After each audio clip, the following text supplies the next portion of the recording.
Welcome to Inside Brussels, the European Conservatives Conference show. This is a special episode as we tune in from NatCon Brussels, the premier gathering of Europe's conservative minds, proudly co-sponsored by the European Conservative. We are outside Claridge, the third venue that finally gave home to NatCon Brussels after the many attempts of Brussels liberal forces to shut the conference down. We will circle back to how Brussels' political establishment almost managed to cancel free speech in the very heart of Europe. But before we do that, let's listen to our short interview with John O'Sullivan, former speechwriter to Margaret Thatcher and now president of the New Institute, a Budapest-based think tank. It tells us that the condition of the free world is in a very odd state, because actually the points of view held at this conference are like motherhood and apple pie. I mean, people would like stronger democracy. They would like more freedom and independence for the nation states of Europe. They would like a strong defense of families and the promotion of families. And they would like stronger attitudes to crimes. So these are things which, if you ask people in the street, almost all of them are platitudes. They're only controversial in political circles, and in particularly in left and socialist political circles, where they are, of course, anathema. So the more that people realize this, the more likely they are to see that national conservatism is what conservatism is, or used to be.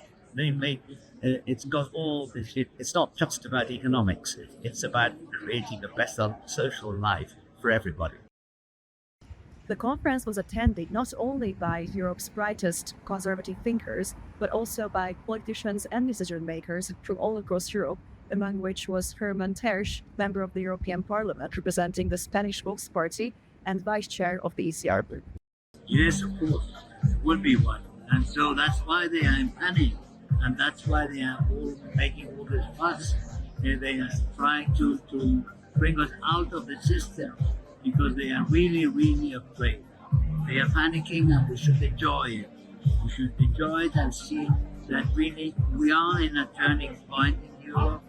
People, the nations are starting to see where all this unique party, this party which is one party, the People's Party, Socialist Party, Liberal Party, Green Party, Communist Party, they are all the same, and people start to see through. And that's why our time's up. Hungarian Prime Minister Viktor Orbán also honored us with his presence, whose speech probably was one of the most debated at the conference. The sense of this European election is change the leadership. What is election for? The sense of election is that if the leadership proves to be bad, must be replaced. That's so simple. And this leadership of European Union is simply bad. It's failed. So it's not just a political statement, it's very much factual. So it's a leadership as in every country. They selected certain issues in the last 5 years, and they promise that they will manage that issues. That, let's say, green transition. Green transition is failed. Not properly engineered, so they have to recalculate again. Agriculture, they promised a better agriculture, now the farmer community is suffering all around Europe. They said competitiveness will be improved in these 5 years. The competitiveness of Europe is declining.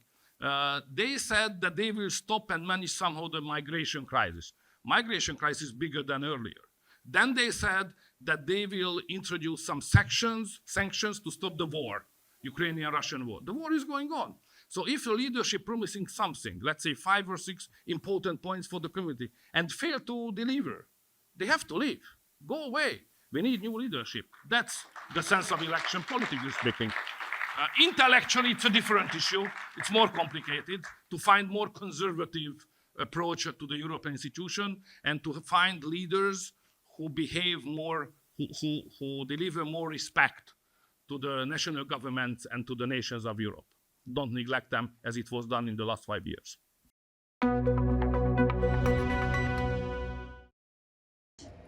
We also had a chance to speak with Professor Charles Legutko, one of the most honored members of the European Parliament, who recently received the prestigious Vinja János Award for his lifelong service protecting Europe's traditional values, the very freedom and democracy that Brussels relentlessly tries to undermine. The European Union is never been interested, free speech or democratic standards. So the very beginning, the European Union people were just around getting meaningful power is there to build the structures and the past years. And it has freedom of debate, freedom of conscience, freedom of religion. And these are not the principles that deals with considered safe. And that's where things got really interesting. I was about to go on stage to deliver my remarks. Actually, before I move on to telling you the rest of the story, let's watch a snippet of my speech. Divisive multicultural policies can be countered by insisting on national values and standing against the mass migration of those who hate us and these values. So when I was about to enter the stage, we were informed that the police is outside, not to protect us, but to shut us down. First, let us watch our short report as it was happening. The police in front of the Claridge, which is the venue of the second National Conservatism Conference in Brussels, organized by the Edmund Burke Foundation. This is the third venue that they had to find in the course of just 1 week, because both Constantinople and Sofitel cancelled at the last minute due to political reasons. MCC Brussels is talking with the police right now, and the claims are that due to public safety issues, we have to shut down the event. Nigel Farage is giving a speech at the moment. People are cheering, and we might have to leave the venue. So we'll see what happens to democracy in Brussels. But we are trying to do our best to fight this nonsense. And we have the right to freedom of speech. And they cannot and will not. We will not let them to take that away from us.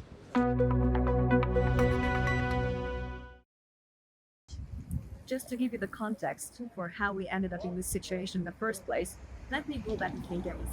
The original venue of Constantinople cancelled only 4 days before the conference, given that the Brussels mayor was not willing to give us proper police protection, despite the venue's safety concerns after Antifa threatened with a protest. We managed to secure a second venue, Sofitel, that cancelled only a day before the conference. It was a shock to realize that even such a commercial facility would bow to the will of Brussels' liberal forces. By some miracle, we managed to secure a third place, Claridge, and we worked all night to relocate the conference on time. You can imagine how frustrating it was after all our efforts to see the police showing up. Let's hear what Francesco Giuli has to say about the situation. Today I get up in Brussels. That is the city where there is the European Parliament, where there are the European institutions, and I think to be in the center of Europe. But suddenly, after a few hours, I discovered to be in Caracas, or probably in Pekino, or probably in North Korea, because what is happening here is something that is not linked with the democracy at all. It's something that is not linked with the free speech. It's something that is not linked to the respect of the opinion. We also managed to get an interview with Éric Zemmour, who talked about Europe's Islamization and how the Turkish mayor used the police as his personal Islamist militia to shut down free speech. En tout cas, c'est un exemple des menaces que fait peser sur notre peuple l'islamisation du continent européen, qui vient avec ses traditions, ses méthodes, ses mœurs. Et vous savez, dans l'histoire de l'islam, il n'y a jamais eu de démocratie et jamais eu non plus d'état de droit, tout simplement parce que il y a une union indissociable entre le temporel et le spirituel, entre la foi et la règle juridique. Tout ça est intimement lié. Jamais dans l'histoire, l'islam n'a voulu séparer tout cela. Il y a eu d'ailleurs historiquement entre le 8e et le 10e siècle des querelles au sein de l'islam là-dessus. Il y avait des musulmans, des penseurs musulmans qui voulaient, à l'image du christianisme, séparer tout cela, et ça a échoué, et jamais l'islam n'a connu cela. Donc effectivement, vous avez tout à fait raison, il y a cette tradition, ces habitudes, et c'est pour ça que je mène le combat contre l'islamisation de la France et de l'Europe. C'est pour ça que je répète, et que je suis le seul dans la classe politique française à dire cela, que l'islam n'est pas compatible avec la République française, et que l'islam c'est exactement comme l'islamisme, il n'y a pas de différence en vérité, et nous le voyons tous les jours. Là, nous l'avons vu avec ce maire turc, belgo-turc, je ne sais pas comment on peut dire, qui effectivement a utilisé la police comme une milice islamiste pour faire taire ses adversaires politiques. Et nous le voyons en France tous les jours, avec des gens qui sont tués parce qu'ils boivent du rosé pendant le ramadan, parce qu'une jeune femme se fait tabasser parce qu'elle veut s'habiller à l'européenne, ou parce que encore un jeune homme parle à une jeune fille et il est tué comme, je ne sais pas, dans les livres d'Ismaël Kadare, vous savez, le grand écrivain albanais. Donc voilà dans quel monde nous allons vivre si nous n'arrêtons pas cette islamisation de la France et du continent, et c'est pour ça que je me bats, et c'est pour ça que je défends la liste de Reconquête conduite par Marion Maréchal aux élections européennes, d'abord, et puis ensuite que je mène ce combat politique en France et avec tous mes amis européens, car je pense que l'espoir que nous avons, c'est que dans tous les pays d'Europe, les peuples européens se réveillent, qu'il y a des gens qui prennent conscience de ce danger mortel et qui se battent pour épargner ça à nos pays. You're probably wondering whether the situation with the police was resolved and whether we were able to continue our conference. When the police came, we only had 15 minutes to respond to the mayor's order. Luckily, we had a few outstanding legal experts among our speakers, representing ADF International, who quickly intervened and saved the conference. So let's hear how justice was served. I'm delighted to have been the council coordinating the legal strategy and the legal challenges for the organizers of the NatCon, together with the organization ADF International I work for. And what happened yesterday is that a decision was issued at around noontime on Tuesday. And the only way we had to challenge this decision is to file was by filing an extreme urgency procedure. So it's a procedure whereby if all conditions are met, you can receive at a very short notice a decision from a judge. Now, the likelihood of having such a positive decision was from the onset very slim. But still, we decided we had to pursue this legal route because that was the only way we could serve justice in this case. And that is actually what happened. We were informed yesterday in the course of the evening at around 6 p.m. that a court hearing would effectively take place at 10 p.m. in the evening. I can assure this is nothing ordinary in Belgium. This was really extraordinary. And we attended that court hearing together with our local lawyer, where the case was effectively argued. And after that couple of hours, the decision came in that actually the judge had decided that there were sufficient grounds of illegalities in that decision so as for the decision to be suspended. And as a matter of consequence, today's day at the National Conservative Conference could take place in a great atmosphere without police outside the door and with all participants happy and relaxed. Remember, we are less than 2 months away from the upcoming European elections, where hundreds of millions of EU citizens will have a chance to have their voices heard and to take back control from the faceless Brussels bureaucracy and the clear-cut globalist agenda. Let's hear what our senior columnist, Mick, has to say to Europeans about what's at stake.